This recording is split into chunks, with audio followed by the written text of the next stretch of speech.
And we have one model of that. And it's a model we all know, which is a baby controlling a mother.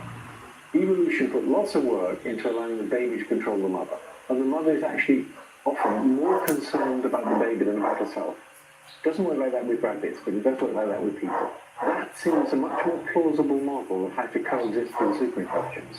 But we have to accept that we're the babies and they're the mothers. Hopefully they're not Jewish mothers, but you can't imagine these accepting that model. They just don't think of it like that. Is the United States behind AI right now? Not yet. The United States is still a little bit ahead, but not as far ahead as they thought. And in China, you've got a very large number of very competitive, very smart people, very well educated in science and engineering and math. They're educating far more people in the US in those areas. The US has basically relied on immigrants to be smart at those things. China may well overtake the US, and if there's one thing you would do if you were Chinese to ensure that China overtakes the US, is you would stop the funding of basic research in the US, and you would attack the good research universities. Trump looks like he works for Putin, but actually in attacking the universities and attacking the funding of basic science, he's acting as if he's working for Xi. How deep is that damage? And by the way, it's the immigrants you talk about as well. It's not just the direct funding for the research, it's also the brain power coming in from overseas. How deep is that damage and how immediate may we feel it? The point about attacking basic research is you don't really feel it for 10, 15, 20 years. Because what you do is you ensure that the really big conceptual breakthroughs won't happen here. And then later on, the Chinese will be way ahead. Regardless of who becomes the front runner in the AI race, Hinton says the risks to everyone have gone up over the past year, particularly for workers, as we saw just this week when Amazon announced it would be cutting 4% of its workforce, perhaps made both possible and necessary by unprecedented levels of AI investment. There's been an enormous amount of money put into AI since you and I spoke a year ago. I mean, a month that I could not have conceived of that. I mean, of the order of $1 trillion if you added up of all the companies. So what is that money going for? And will it ultimately redound to anyone's benefit? These are big companies run by serious people, and presumably they wouldn't be putting all that money in unless they thought they could get a return on it. There's some ego involved. They want to be the ones to do it first, even if it's going to kill us all. So there's ego involved, but presumably they think there's returns to be made. And my worry is that the obvious way to make money out of it, apart from charging fees to use chatbots, is by replacing jobs. The way you make a company more profitable is replace the workers with something cheaper. And I think that's a big part of what's driving it. Is it a winner-take-all in the end? I mean, in terms of I don't know. I mean, one thing I should say is that this is sort of uncharted territory. We've never had things almost as smart as us, which we have now, or things smarter than us, which we'll have soon. We've never been there. We've had things in the Industrial Revolution that got more powerful than us, but we were always in charge of them. You know, a steam engine is just a lot more powerful than a horse, but we control the steam engine. This isn't like that. Also, if you got unemployed because you used to do ditches, now you have to do something else, you could get a job in a call centre. But now, those jobs are all going to go. It's not clear where those people go. Some economists say these big changes always create new jobs. It's not clear to me that this will. And I think the big companies are betting on it causing massive job replacement by AI, because that's where the big money's going to be. As you say, some economists say we go back in history and new technology destroys some jobs but creates other jobs. Yeah. And net, you have as many or more jobs. You're saying this time is different. Can the investment, the $1 trillion or more investment, can it pay off without destroying jobs? I believe that it can't. I believe that to make money, you're going to have to replace human labor. Given the dire warnings about AI's risks to workers, economies, and humanity as a whole, one wonders whether Geoffrey Hinton has any regrets about his pivotal role in giving it life. We asked ChatGPT how it would describe its relation to the man many people call its godfather. Its answer? If I'm the mature rainforest, Hinton is one of the people who planted the first seeds and figured out how to water them. Still, the question of whether it was worth it is the one that gave him pause. To ask an unfair question, you were sort of there at the birth. If you are understanding it's not going to happen, would you stop AI altogether, given the risk? I don't know, because there's also, you have to remember, it's not like nuclear weapons, which are only good for bad things. It's a difficult decision because it can do tremendous good too in healthcare and education. It will do tremendous good. And in fact, if you think about it, in increasing productivity in many, many industries, that should be good. The reason it's bad is because of the way society is organized, so that Musk will get richer and a lot of people will get unemployed, and Musk won't care. I'm using Musk as a sort of stand-in. That's not on AI, that's on how we organize society. I wonder if, over the last year, the economy and the markets haven't worked against you. In this sense, so much of the growth in the stock market, so much of the driving economy is investment in AI right now. Even if the public were more concerned than they are about some of the risks you described, they're going to say, wait a second, that's what's driving our economy. We don't want to give that up. We don't want to go into a recession. Some people say that our best hope is to have AI try to take over and fail. We need something to really scare the shit out of us. Something like Chernobyl for AI. I'm not sure I agree with that, but that's certainly a possibility. Or the Cuban Missile Crisis. Or the Cuban nuclear. Because one of the questions I had was, even if the government sort of agree in general we should do this, is there a sense of urgency? I think the Cuban Missile Crisis probably gave a sense of urgency on nuclear disarmament. Yes. We need something to make people pay more attention and put more resources. So at present, the big companies aren't going to put like a third of their resources into figuring out how to make it safe. But if it tried to take over and only just failed, maybe they would.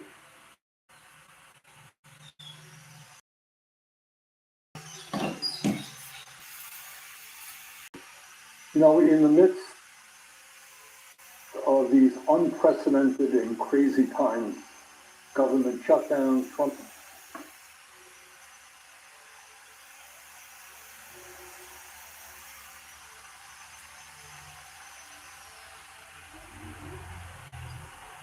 devastation of healthcare in America, climate change, move to authoritarianism, the horrific war in Gaza, the growth of oligarchy, etc., etc., etc.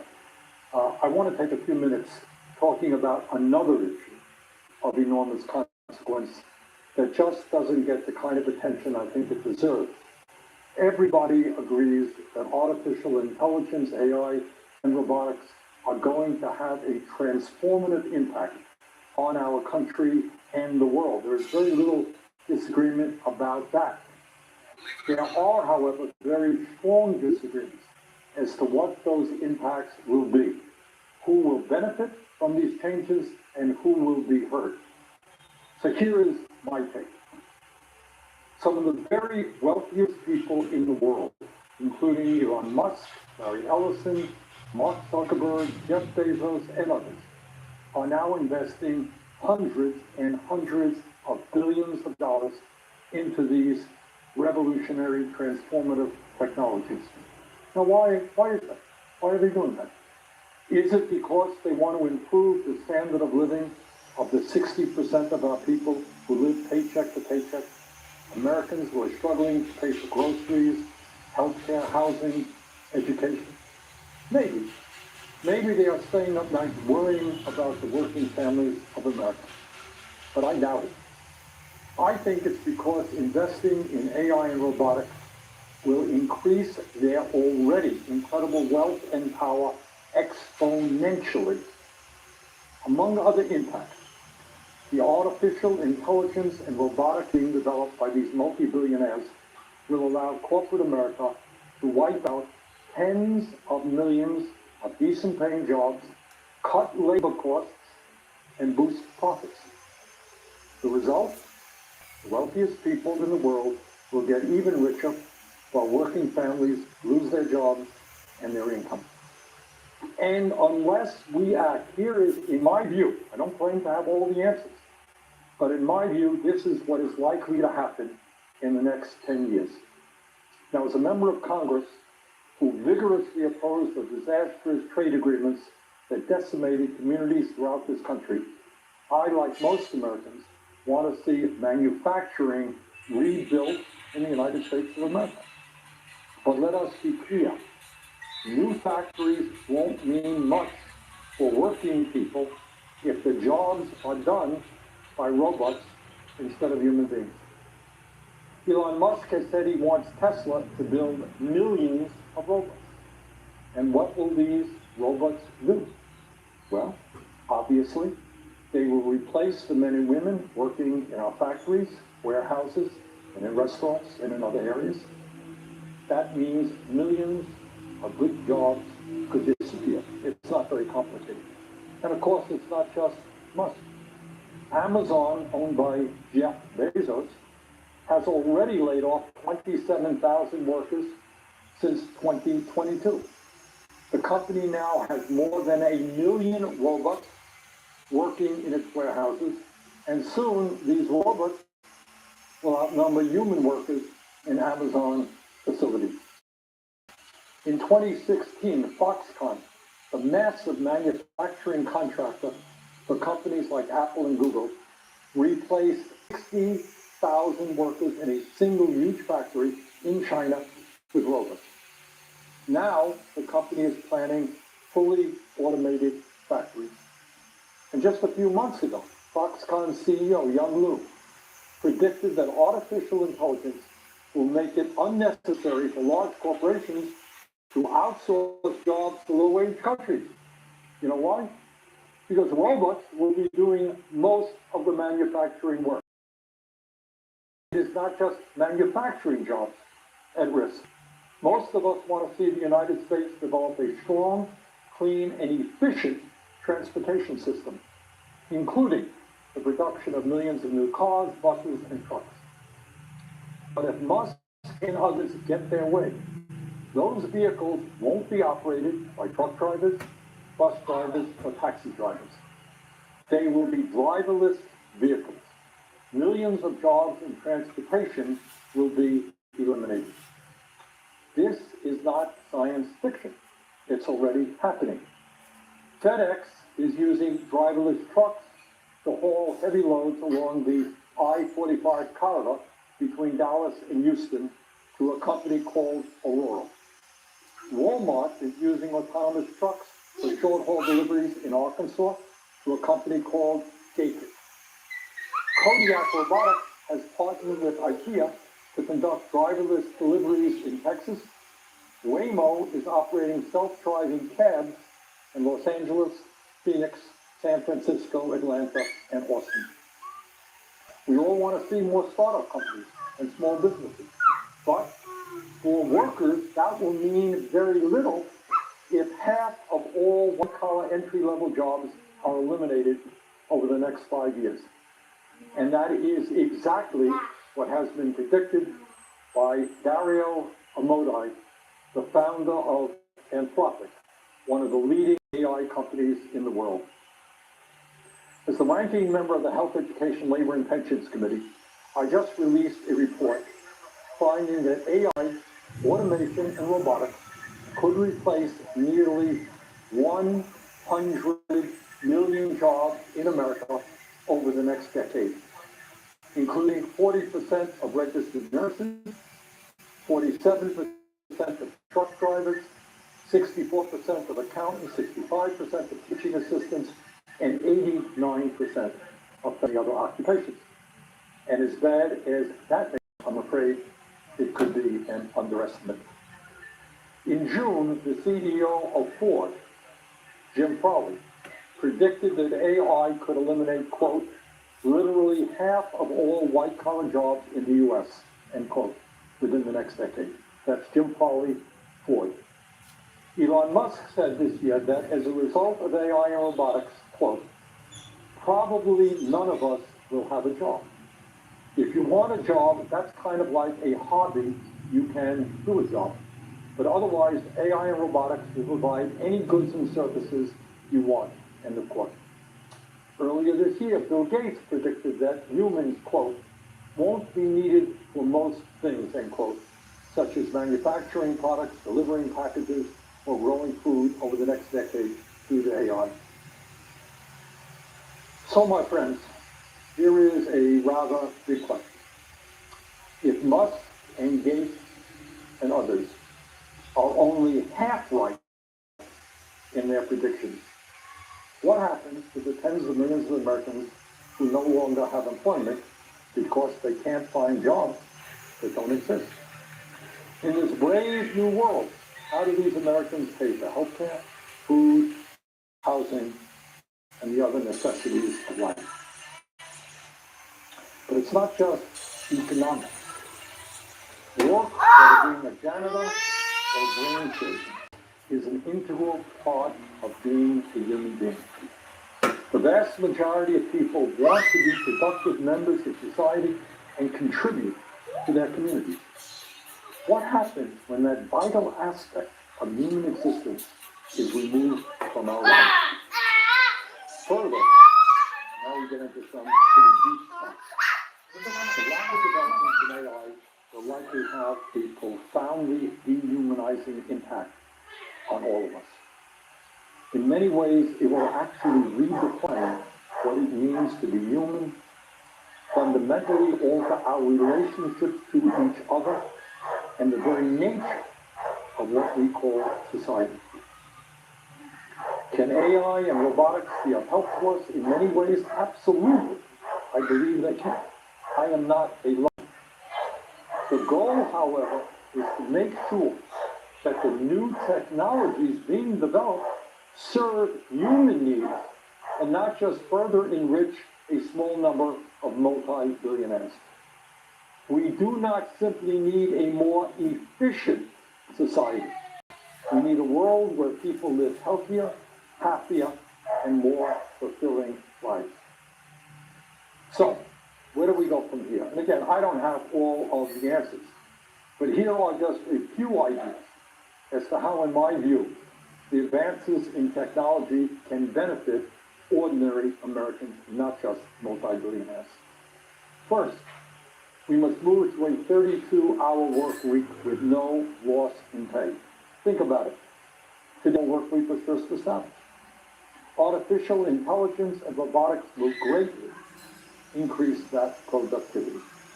Workers must benefit from that increased output through a shorter work week. A 32-hour work week with no loss of pay would be a major step forward in improving the quality of life for millions of Americans. Second, we must require large corporations to allow workers to elect at least 45% of the members of their boards of directors, similar to what already takes place in Germany. Workers need a seat at the table to best determine how AI is used in their companies. If Tesla workers were on their corporate board, I doubt very much that they would be rewarding Elon Musk with $1 trillion pay package. Third, we must greatly increase profit sharing at our nation's largest corporations. In my view, workers should receive at least 20% of the stock in companies they work for. Corporate profits should not just be going to enrich wealthy stockholders and the billionaires who own them. Fourth, we need to substantially expand the concept of employee ownership in America. When workers own their own businesses and are more involved in the decision-making processes, they will make choices that benefit everyone in the company, not just the people on top. Fifth, instead of providing billions of dollars in tax breaks to companies that are throwing workers out on the street and replacing them with new technologies, we should enact a robot tax on large corporations and use that revenue to improve the lives of workers who have been harmed in this transition. Bottom line, AI and robotics will bring a profound transformation to our country. Nobody denies that. In my view, we must fight to make sure that these changes benefit all of us and not just a handful of billionaires. Let the debate begin, and we need your participation. Thank you very much.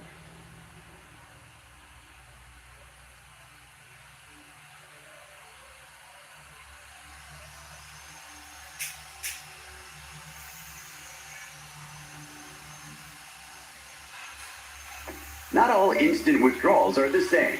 Xmas, the fastest withdrawals in the market. Get ready for a new look, new feel, and a brand new trading experience. Join XM and claim up to $10,500. Trade with a multi-regulated broker, expand your skills with daily live education, withdraw your profits instantly at any time, and get expert support around the... Whether you think artificial intelligence will save the world or end it, you have Jeffrey Hinton to thank. Hinton has been called the godfather of AI, a British computer scientist whose controversial ideas help make it.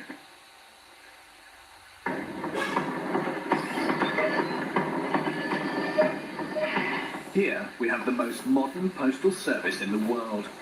Its employees are docile and untiring, an army of small robots on wheels.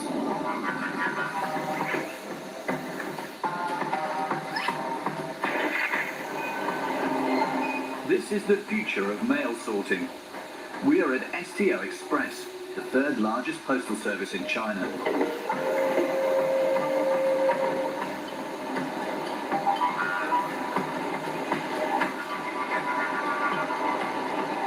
Zenlong Chen is the manager of these highly robotized headquarters.1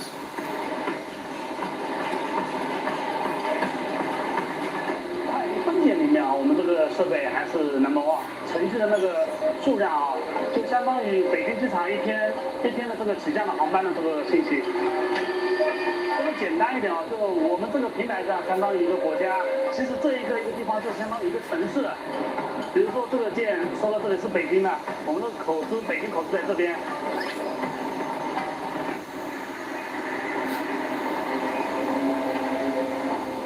Every day, 300 robots will sort and deliver 70,000 parcels. An incredible, synchronized spectacle, without a single error. When it comes to efficiency against human employees, there is no contest.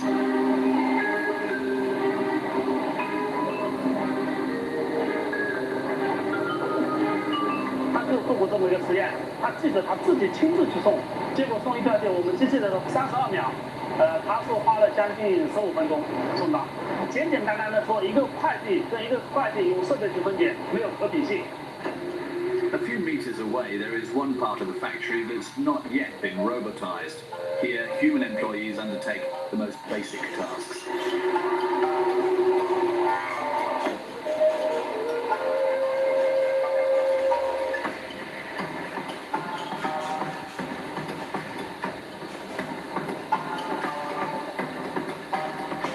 我们这个就是很简单的，把这个快递放到这个一个平台上，我们只要把这个快递的这个面单啊、这个信息啊，这个上面的有一个高速的一个摄像头，它会把拍到的这个信息啊自动传到这个服务器上面，就这么简单，很简单的一个操作流程。这个操作的话，我估计连10来岁的小孩子都能够做。在哪个位置啊？那边啊。 And even when there's interference and the robots bug, it takes just a few seconds for the problem to be fixed. 哦，这里啊，就 OK 了。 This system was established in 2016 on 4 of the group's 7 platforms. Each time the company dismissed 3/4 of their employees. There are now only a dozen who remain on the platform.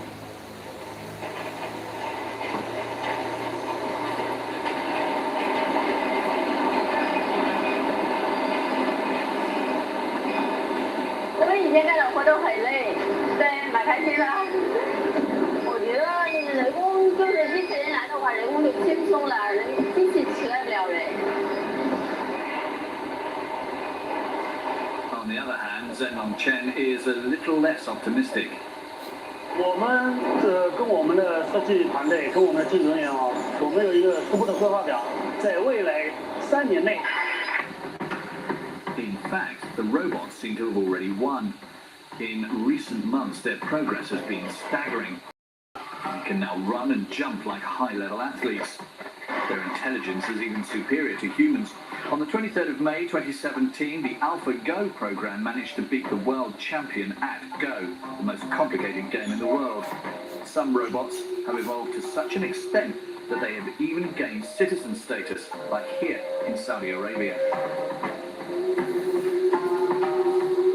This is historical to be the first robot in the world to be recognized with a citizenship. Those who have succumbed to sin can always find absolution with this German priest robot. These days, they've conquered the world of work. Chefs in fast food restaurants. Police in Dubai. Conductors in Pisa.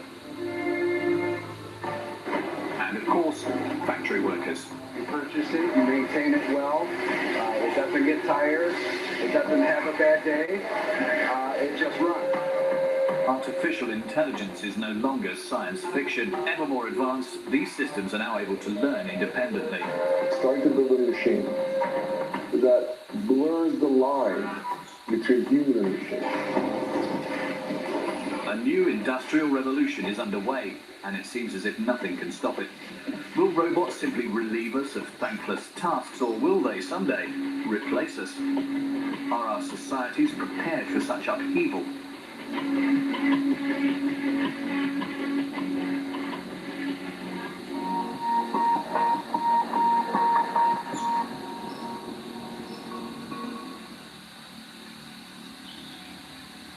In the deep heart of the French countryside, small family business like thousands of others.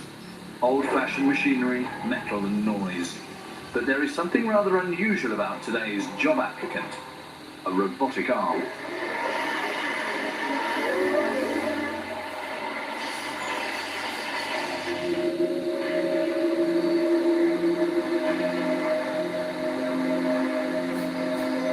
Manager Marc Durand already seems convinced. Je vais vous montrer comment on programme simplement le robot, et après on va faire un petit test de sécurité. Operation is very simple. Donc, pour faire déplacer, on va faire un déplacement et des points de passage. Raphael, the salesperson, takes just 30 seconds to teach the robot to perform a task.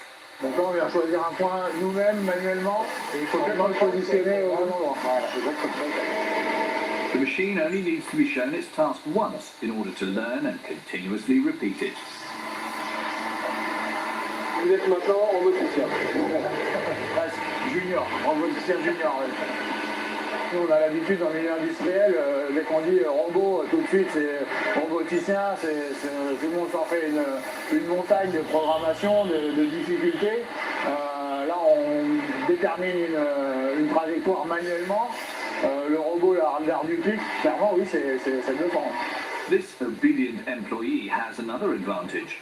It is very affordable for small businesses like Mark's, only €35,000.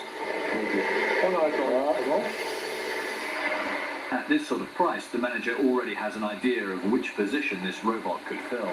Donc là, on est sur un centre du final. Donc là, on voit que l'opérateur est obligé de se pencher dans la machine pour charger. Est-ce qu'on pourrait mettre des choses de ce type-là en place? All day long, Dennis, the technician, places piece after piece of metal into this machine. After 15 years of work, his body is growing tired. Mon dos peine de plus en plus, quoi, à cause de ces manipulations répétées et évidentes, quoi. But for Mark, taking on this robotic arm is not just a matter of his employees' well-being. Denis a deux actions sur la machine. La première, qui est sa réelle valeur ajoutée, c'est de programmer la machine. Et la seconde, c'est de l'alimenter, ce qui peut être fait par le robot, pendant que Denis, lui, s'attarde plus à une fonction qui est réellement une forte valeur ajoutée de programmation de la prochaine production. Improved company productivity and less risk for the employees. A concept that today is allowing this robots manufacturer to flood the market with a new kind of worker.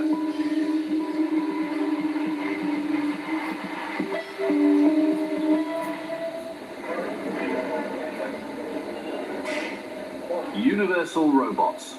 The name of this manufacturer is deceivingly American, but the concept of a human assist robot wasn't born in the US or in Japan, but in Denmark, in Odense, a small port city in the south of the country.